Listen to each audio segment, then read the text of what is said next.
Olá pessoal, sejam bem-vindos aí a mais uma aula aqui do nosso curso de primeiros passos no GIMP, né? Eu havia falado na aula anterior para vocês quando finalizamos, né, a temática sobre a história, né, do GIMP, né? De que a gente começaria já a sessão prática do curso, mas aí eu resolvi colocar mais essa aula teórica, né? Onde eu apresento alguns conceitos básicos que é de fundamental importância que você conheça, né, antes de pegar e de botar a mão na massa aí, de realizar os trabalhos práticos aqui dentro do GIMP, beleza?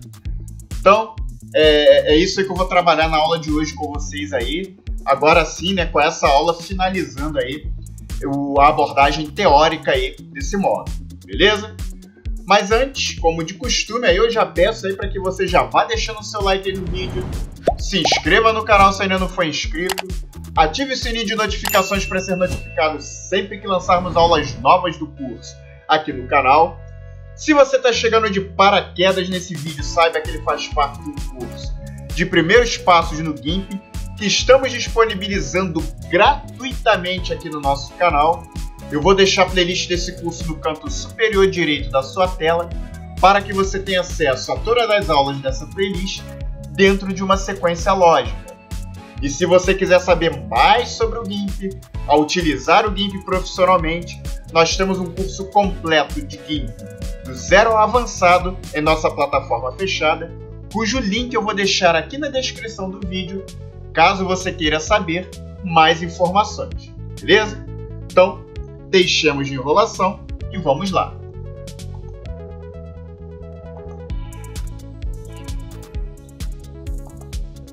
Bom, em relação às imagens, né? As imagens, elas são as entidades básicas utilizadas pelo GIMP. Então, a grosso modo, uma imagem ela corresponde a um único arquivo, como o arquivo TIFF ou JPEG. Você também pode pensar em uma imagem como correspondendo a uma única janela de exibição, embora na verdade seja possível ter várias janelas, todas exibindo a mesma imagem. Não é possível ter uma única janela exibindo mais do que uma imagem, ou no entanto, para uma imagem não existir com uma janela exibindo, beleza?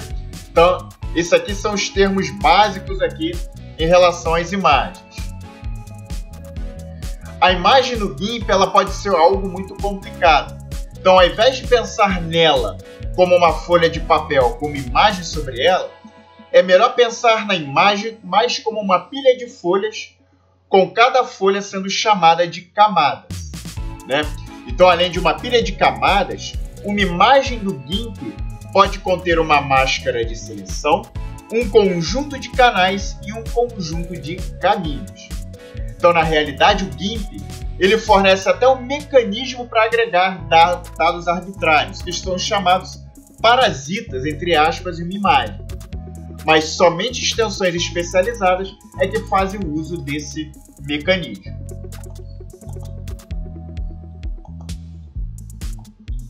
No GIMP é possível ter várias imagens abertas ao mesmo tempo.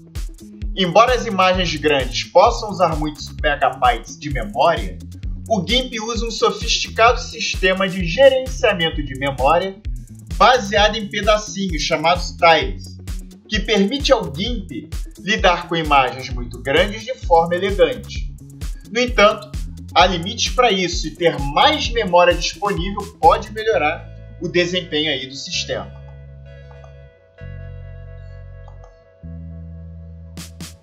Bom, as camadas, né? Se uma simples imagem pode ser comparada a uma única folha de papel, uma imagem com camadas é comparada a um maço de papéis transparentes empilhados um em cima do outro.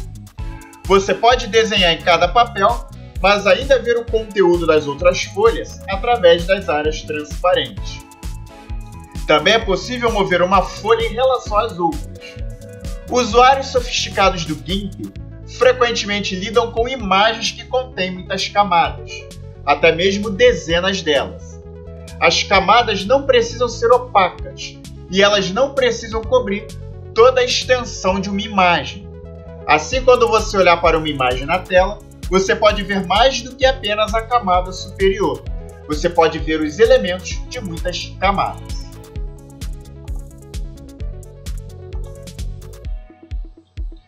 Resolução.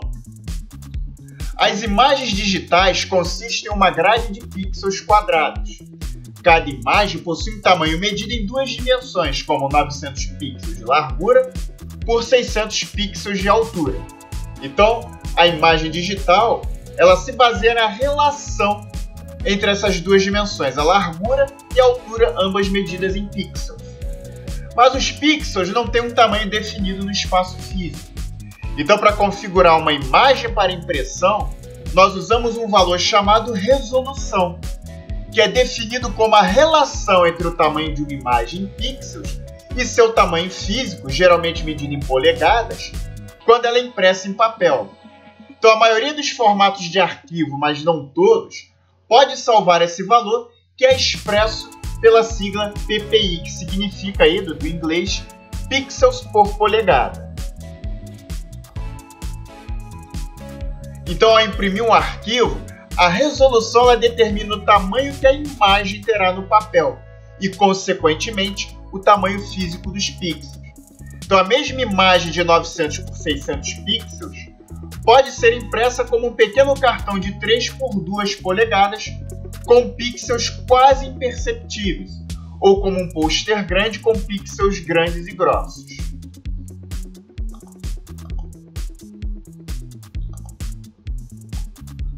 As imagens importadas de câmeras e dispositivos móveis tendem a ter uma resolução anexada ao arquivo. A resolução é geralmente 72 ou 96 ppi. Então é importante perceber que essa resolução é arbitrária e foi escolhida por razões históricas.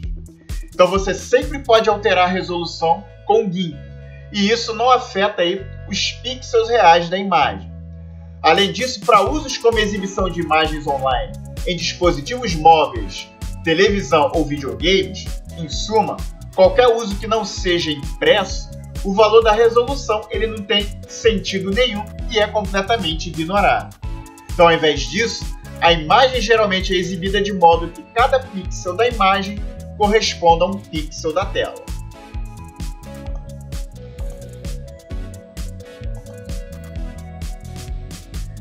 Canais. Um canal é um único componente de cor de um pixel.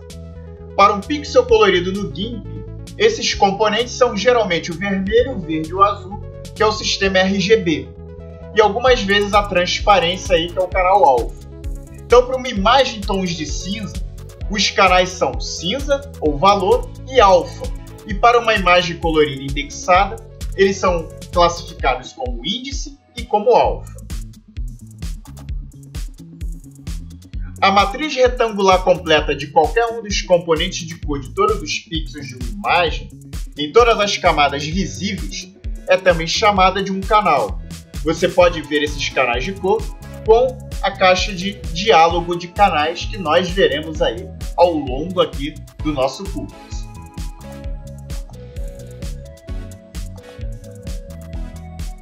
Quando a imagem é exibida, o GIMP combina esses componentes para formar as cores de pixels para a tela, impressora ou outro dispositivo de saída. Alguns dispositivos de saída podem utilizar canais diferentes de vermelho, verde e azul. Se o fizerem, os canais do GIMP são convertidos no mais adequado para o dispositivo quando a imagem for então exibida. Os canais podem ser úteis quando você está trabalhando em uma imagem que precisa de ajuste em uma determinada cor. Então, por exemplo, se você deseja remover os olhos vermelhos a partir de uma fotografia, você pode trabalhar somente no canal vermelho.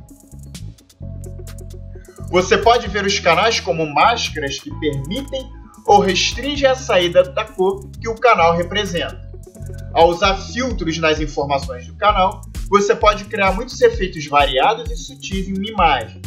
Um exemplo simples de uso de um filtro nos canais de cores é o filtro Mixer de canais.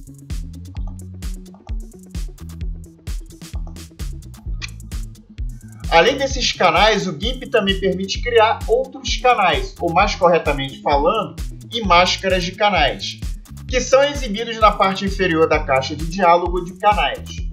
Você pode criar um novo canal ou salvar uma seleção para um canal, uma máscara.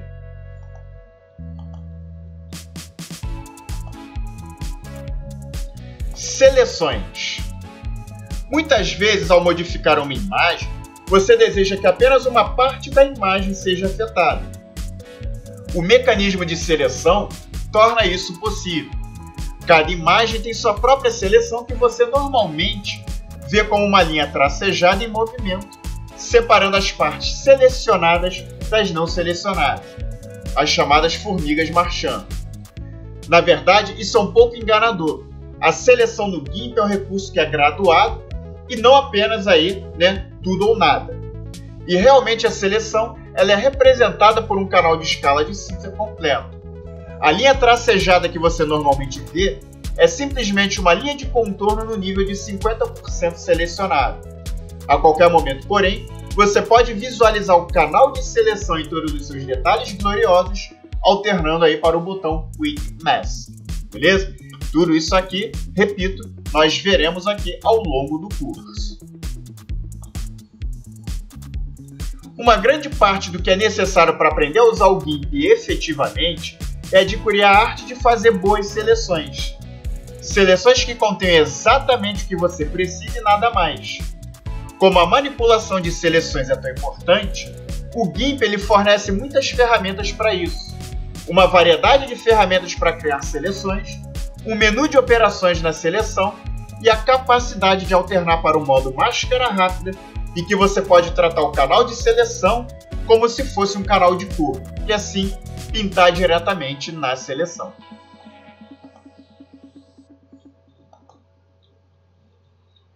Desfazendo. Quando você comete erros, você pode desfazê-los. Então, quase tudo que você pode fazer para uma imagem é reversível. Na verdade, normalmente você pode desfazer um número substancial das coisas mais recentes que você fez, se você decidir que elas estavam equivocadas ou então mudar de ideia. O GIMP ele torna isso possível mantendo um histórico de suas ações.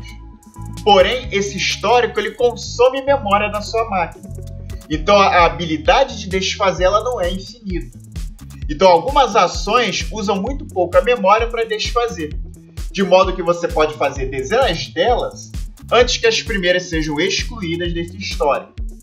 Outros tipos de ações requerem grandes quantidades de memória para se desfazer. Você pode configurar a quantidade de memória que o GIMP reserva para o histórico de desfazer de cada imagem, mas em qualquer situação, você deve sempre ser capaz de desfazer pelo menos as suas últimas 2 ou 3 sessões, ou melhor dizendo, 2 ou 3 ações. A ação mais importante que não pode ser desfeita é fechar uma imagem. Então, por essa razão, o GIMP ele sempre vai pedir a você a confirmação se você realmente deseja fechar a imagem, se você tiver feito qualquer alteração e não tiver salvado a imagem, ok?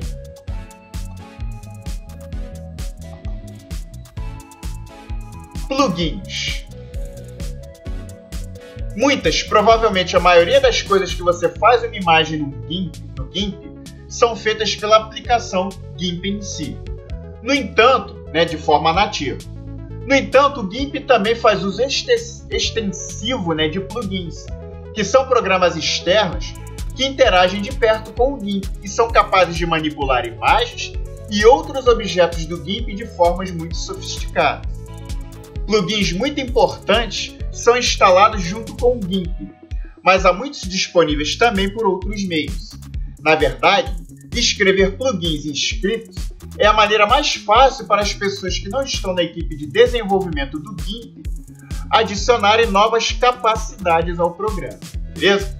Nós teremos aqui um módulo aqui no curso, na nossa plataforma fechada, que vai ser destinado aí exclusivamente aí a plugins aqui do GIMP. Beleza? Então, todos os comandos do menu filtros e o número substancial de comandos em outros menus, eles são implementados aí como plugins.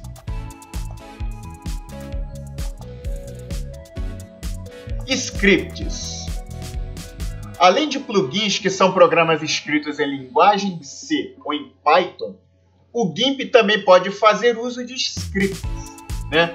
Script aqui no caso, gente, são tarefas, né, que são rotineiras, que você pode programar no GIMP, né, para ele fazer para você aí de forma automática, beleza?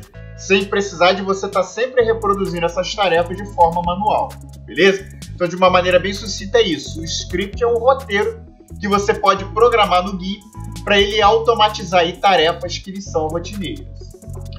Então, o maior número de scripts existentes são escritos em uma linguagem chamada Scriptful, que é exclusiva do GIMP. Então, para aqueles que se importam em saber mais, essa linguagem é um dialeto da linguagem Lisp, chamada Scheme. Então, é possível escrever scripts para o GIMP, também em Perl ou Ruby. Essas línguas elas são mais flexíveis, né, e poderosas do que o Scriptful. Mas a desvantagem é que eles dependem de software que não vem garantidamente empacotado com o GIMP. Assim, eles não têm garantia de funcionamento correto em todas as instalações do GIMP. O instalador do GIMP para o Windows atualmente traz também o interpretador Python. Então, os plugins e scripts que são escritos nesta linguagem estão disponíveis aí na maioria dos ambientes. Bom, pessoal, e com isso nós encerramos aí mais uma aula aqui desse nosso curso de primeiros passos no GIMP. Agora sim, finalizando aí essa sequência de aulas teóricas. Na próxima aula nós começaremos a nossa sequência de aulas práticas, aprendendo a instalar o GIMP no seu sistema aí operacional, beleza? Então é isso. Mais uma vez eu peço para que você se inscreva no canal, ative o sininho de notificações. Se possível, compartilhe a playlist desse curso em suas redes sociais, em seus grupos de WhatsApp. Indique para um amigo seu que esteja interessado em aprender uma ferramenta de design gráfico totalmente gratuita e ajude a gente a divulgar esse conteúdo para o maior número de pessoas possível, beleza? Me despeço por aqui. Vejo vocês então na nossa próxima aula. Um forte abraço para vocês e até lá!